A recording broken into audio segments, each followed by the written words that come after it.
I watched it at like apparently 4 a.m. on Saturday. Oh, geez. Why were you even up at 4 a.m.? I don't know. But I was like, or maybe, yeah, it must have been Friday night into Saturday. Because I got home from our gathering and was like, I'm going to unwind. For hours. Because then I was like, well, I'm not tired. Well, I might as well watch Origins. We'll see how this goes. Welcome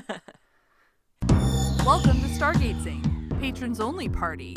A special edition of your favorite Stargate gazing podcast. I'm your host, Kathy. And I'm your other host, Mary. On the first of each month, you can hear our discussion of the miniseries Stargate Origins. Hi, Kathy. Hi, Mary. How are you today? I'm doing okay. How about you? I'm pretty good. Excellent. Just talked about an entertaining episode of Stargate with my friend Kathy. Wow. And that was fun. I also talked about an entertaining episode of Stargate with my friend Mary. Fabulous. Now I feel like I'm going to be talking about a less entertaining episode of Stargate. That's just a hunch I have. Yeah, probably. But who knows? Maybe there will be a sudden turn. Could be. Could be. Could be. Are you drinking anything interesting now? I have finished my coffee that I was drinking earlier, and now I will be moving on to my seltzer. I have the dregs of the Perpetual, but I don't have anything else in here, so that's sad. Perpetual IPA. Yummy. I think I'm going to go drink an all-day IPA after this. Nice. I'm meeting friends on the interwebs at 3, and we'll have probably a drink with them. Excellent. Yeah. Ooh, Happy New Year. It will be New Year. Yes, it Happy is New Year. Today, obviously, it's New Year. How are you celebrating the day? Am celebrating by sleeping in, I guess, because that seems like a thing I'll probably do. Yeah. We were invited to a party that we're not going to go to because Omicron and all that. So we totally have already stayed home and did nothing. Yeah. Yeah. That was also my plan of attack and execution as well of this day. Yeah. Because that's how you talk about holidays. Plans of attack and execution. Yes, plan of attack for the holidays. Yep. There was a very brief period of time where I felt safe going to a party, and that time is past. Yeah. And now I no longer do. It's disappointing. Quite. So what are we talking about today with this episode of Stargate that we will be discussing? We will be talking about Stargate Origins, only season, episode 5. Yes. Yep. Yeah. We're in the desert. Sure are. And Catherine, Wasif, and James are there, wandering, looking around. Catherine is out of water, in case that's important.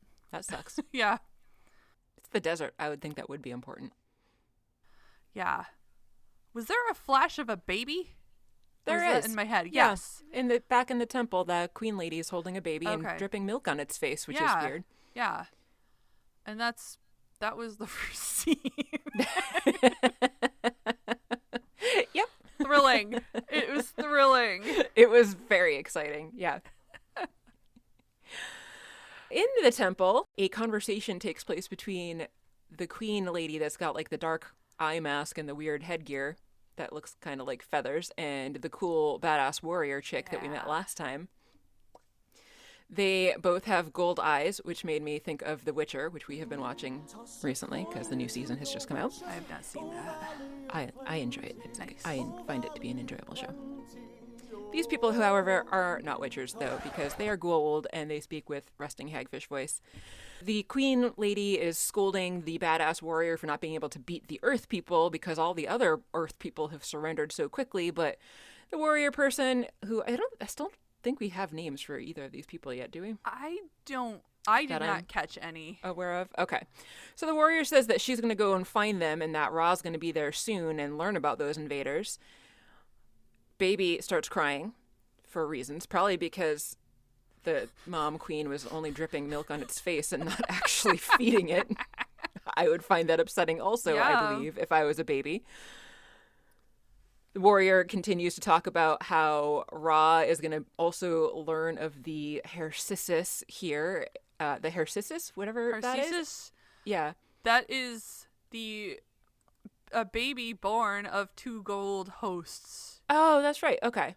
Which I was like, did we get to that in this episode? But I guess we did, or in Stargate, but I guess we did, but I couldn't remember if we'd heard the term before. I don't know that we've heard the term for it, and I forgot. She had talked about the baby being forbidden, but I didn't know if the Hersisis and the baby were 2 different things that she was talking about, or if they were the same thing. I guess they're the same thing then. Yeah. All right. So apparently this baby is a big threat to their kind. The Queen argues that Ra has had it all in for all of them anyway, and that they're going to need some outside help, and maybe they can even actually rely on these new Earth people, since they seem to be pretty tough.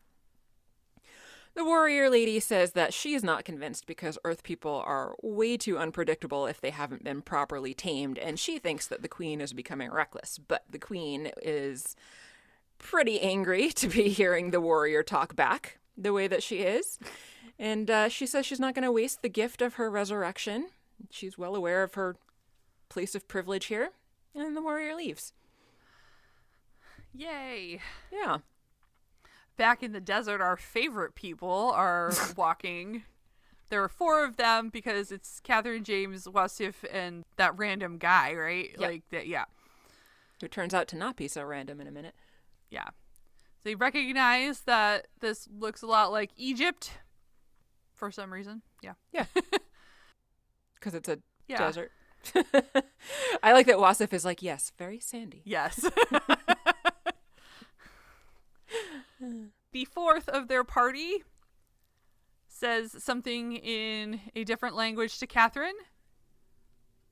2 tells them to hold on, slow down. She introduces herself as Catherine. He repeats her name. He gets it. No, he repeats. He understands that she's introducing himself. Yeah, eventually. Yes. They go back and forth a couple times. Yeah. She introduces herself. She introduces Beale, which is James, and asks, "Who are you?" And he says it's Kasuf. It is Kasuf. Who we know.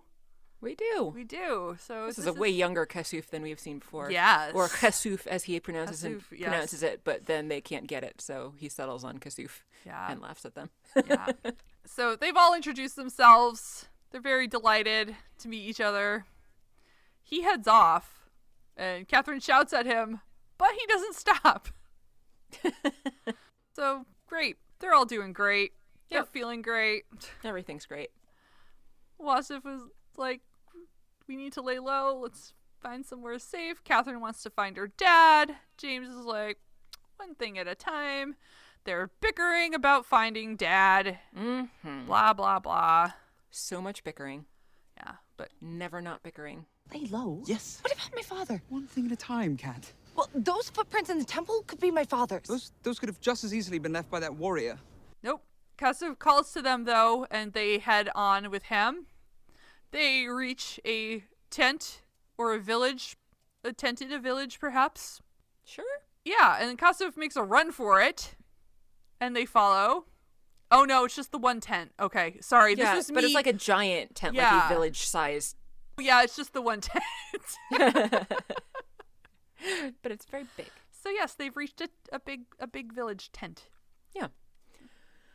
Inside the tent, Catherine starts wandering around and calling for her dad and asking if Professor Langford is there, even though they're not really seeing a whole lot of other people. Wasif asks where everyone is, because, as I just said, there's not a whole lot of other people around. They find a low table with some plates and a steaming pot of something on it. Catherine squats down to take a closer look. Wasif is a little bit concerned about the fact that Kasuf seems to be gone, and then all of a sudden they are surrounded by a bunch of people with spears. Yeah. Yeah. And someone says, I didn't write down who, we are, and then it cuts to the next scene, doomed. Yes. And we are there with the Nazis and Daddy Trip. The woman whose name I can't remember and didn't write down. I didn't remember either. Blonde Nazi lady. Yeah. Tries to comfort the man who says they're doomed. Stefan, I think.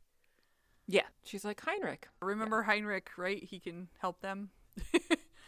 But then we flash to it's the guy they left behind who is entirely useless. He can't find a thing and is comically broken. Yep. He lands on something pointy.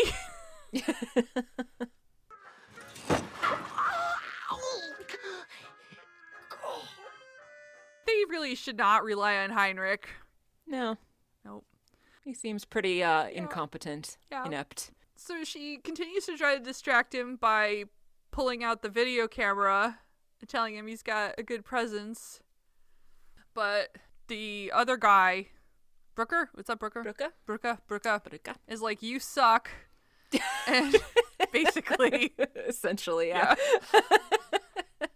And he opens the box that's there, and it has their equipment without weapons, though. So it's basically just Nazi ladies' home movies. Yes. Stefan's like, this stuff is useless, but Brooke pulls something out and says, this is not useless. And something about 1,000 words charming empires. Yeah. They're going to play their home movies and impress everybody, I think, is what the plan seems to be. Yeah, Stefan rightly asks, what the fuck does that mean? And the woman goes over and says that, I don't know, she says something about they brought it for a reason, something about their work. I don't know. She says it's her work. She is really delighted that Brooke brought her work along. Okay. And that he says it's time for a demonstration. Yes, okay. And then she gives him a kiss, barks some orders, and they start to set up a projector, maybe? It looked like there was a projector screen, and meanwhile, Daddy Trip is sitting against a wall, telling Brooke he was thinking about how he should thank him for keeping Catherine out of this mess. Aww. Brooke gets up and says grumpy things. Nein, Vorsicht, nein. And then we have a little split screen type fading back to the others. Yeah, it was an interesting, he mentions Catherine, and then they show Catherine, and then they fade over to Catherine. Yes. I'll give them that. So we're back in the tent, and Catherine angrily says that from now on, she's in charge. But James thought that she was already the one in charge, and so they continue bickering. And then they bicker some more. There's a guard walking back and forth, pointing a spear at them occasionally as they talk. Wasif tries to argue that maybe we should remain calm here, because this bickering is not helpful. Thank you for pointing that out, Wasif, but they don't seem to care. They'd rather keep bickering. Sit tight and wait? God, he's worse than you. Worse than me. You have no plan. Nothing. So we escape. Then what? Wasif manages to free himself from the ropes while the other two are distracted, and he's delighted. Unfortunately, he then goes and unties them. I was certainly wishing he'd kind of just leave them and run off and save himself. But Wasif's a good dude, though. So. Wasif is unfortunate. Yeah, Wasif is a good dude. He does not just leave them. The guard comes back because he was just pacing back and forth. Catherine has her stupid stick with her still, which, needless to say, is not a very effective weapon against a spear. There is a fight. Jack and the guard play tug of war with the spear, and unfortunately, in this process, Wasif gets stabbed. And then everybody, the guard, Catherine, and everybody is very upset with this. Yeah. The other locals that are around are also upset that this has happened. James and Catherine are like, oh, I told you to be quiet, and I told you something bad was going to happen, because that's super helpful to say I told you so after someone's just been stabbed. The locals, however, have a ritual spear of some sort, kind of, and they bring it out, and Kasuf and the guard both hold on to it while they chant over Wasif, and magically, Wasif's wound heals. Blood gets sucked back up into his body. He's healed, and we get another weird pinwheeling exit to credits. Yeah. Of just a spinning view of Wasif's body laying there with his shirt off. I guess he's not dead now. That's good. That was very anticlimactic. It was. Yes. That was the oh episode. Oh my god. Oh no. Episode over. Dead. Just kidding. The end. They make such a big deal about needing the sarcophagus, but if all you really need is a stick. Yeah. Their ritualistic spear thing and a few chance, that would be way more convenient than needing a big giant stone sarcophagus. So why don't we still have these things around? That is a great question. Yeah. Maybe we'll find out in this. I don't know that we ever find out because I don't think I've actually ever even seen this far into it, apparently. Yeah, so that was the episode. Kathy. Yeah. Did you like this episode? I didn't dislike it. Oh, okay. I'm not sure it's like a total positive, Yeah. but like other than the bickering, I liked seeing both the leader lady, queen lady, and the warrior again in their cool glowy eyes. Yeah. And I the Nazis are actually way more entertaining than the other group. They are. I'm happy Wasif isn't dead. That would have ruined the rest of the series for me. Yes. But yeah, the bickering is a real problem. I feel like it just brings everything down. How about you? Yeah, I probably feel pretty similarly. The episode wasn't bad. I didn't actively dislike it the way that I've actively disliked the last couple. I do actively dislike Catherine and James because they're just both so obnoxious and annoying. Yeah. Nazis are not likable characters, but these Nazis are still at least somewhat entertaining in the bumbling way that they are often being portrayed. Yeah. So I was very glad Wasif didn't die because I was very sad when he got stabbed. And I was like, please don't tell me that you're killing off the one truly likable character in this show. I like Professor Langford too, just primarily because I like I like Trip. So we're not getting enough of him though. I agree. Yeah, he was in it for like 2 seconds. I'm still hoping that we're going to get more of him. Yeah. Eventually, but it's nice to see young Kasuf too. I forgot about that, but yeah. Yeah, I thought that was pretty great too. I didn't know that it was supposed to be young Kasuf until like halfway through this episode. So I was like, oh, hey. Yeah. So that was good. What's next? Next, we will be watching Stargate Origins, only season episode 6. That's the title. Langford must help Brooka and Aset, which must be one of the, maybe the queen lady, Probably. negotiate a dangerous alliance. Wasif has a miraculous recovery, which just happened, and the team's have we already seen that? Yeah, have a change of heart. Interesting. Yeah. Well, it does sound like we're going to get a bit more of Trip in the next episode, so that's good. Yeah. Yeah. Brooka with his bad hair. Yeah. It's a really bad hairstyle. It is. All right. Well, as always, thanks for listening. Thank you so much for your continued support. And we will be back with another bonus episode of Stargate's Origins next month. The end. The end.